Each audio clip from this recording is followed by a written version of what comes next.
Hey, good morning, family. Good morning, God's people. Or it's not morning anymore, actually.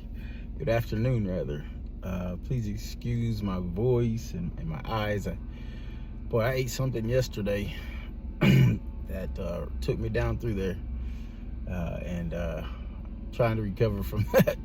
Not exactly sure what it was because I eat a lot, but something did not sit well with me. So. But yeah, I've had a pretty decent day. This is part 21 of a radical fall to grace. And I'm just talking about some of the revelations that the Lord has brought into my mind and into my life about His goodness, about who He is, about how lucky and grateful I am to be chosen in Him.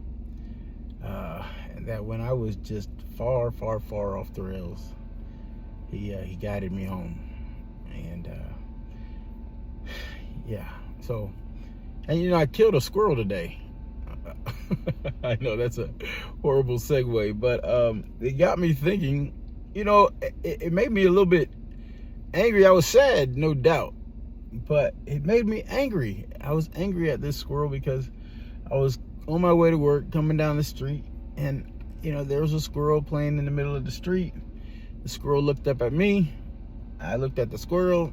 The squirrel decided to dart off, to the right side of the road to get out of the way. And I was just thinking, good. That's what I want. I'm not trying to kill a squirrel today.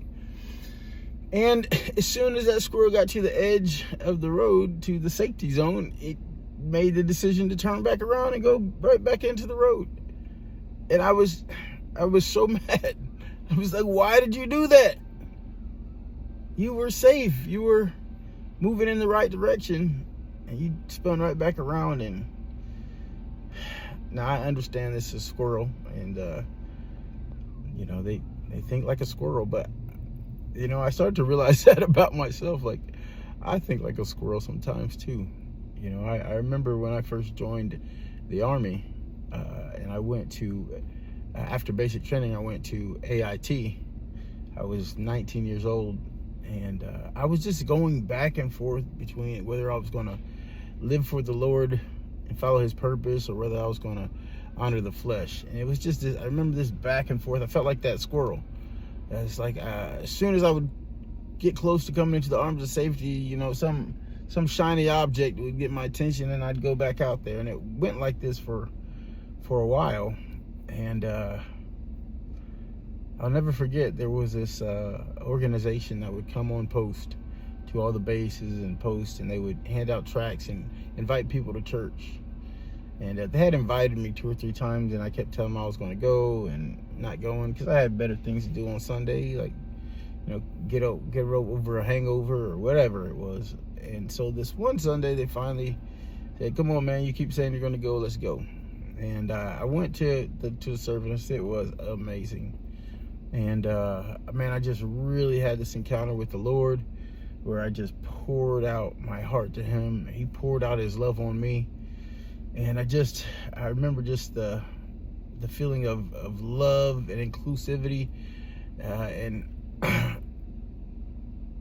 I just remember that the Lord cares so much about me to send these people.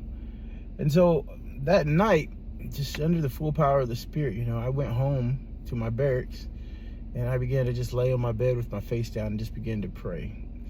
And the Lord says to try Him. Like, people call it blind faith, but He is not scared or afraid of trying Him, of holding Him to His word, because that's what He said He'll do. And so I was reading, and I was on my face praying, and I said, you showed yourself to Elijah, and you showed yourself to Moses, and you showed yourself to these people, and you said you're no respecter of persons. Like, why won't you show yourself to me? I'm tired of guessing. I'm tired of not knowing. If you showed yourself to them, show yourself to me. And I'm telling you, I felt this presence come in the room. It was scary and overwhelming at the same time, and I just heard the voice of the Lord say, "Turn around. You want to see me? Turn around."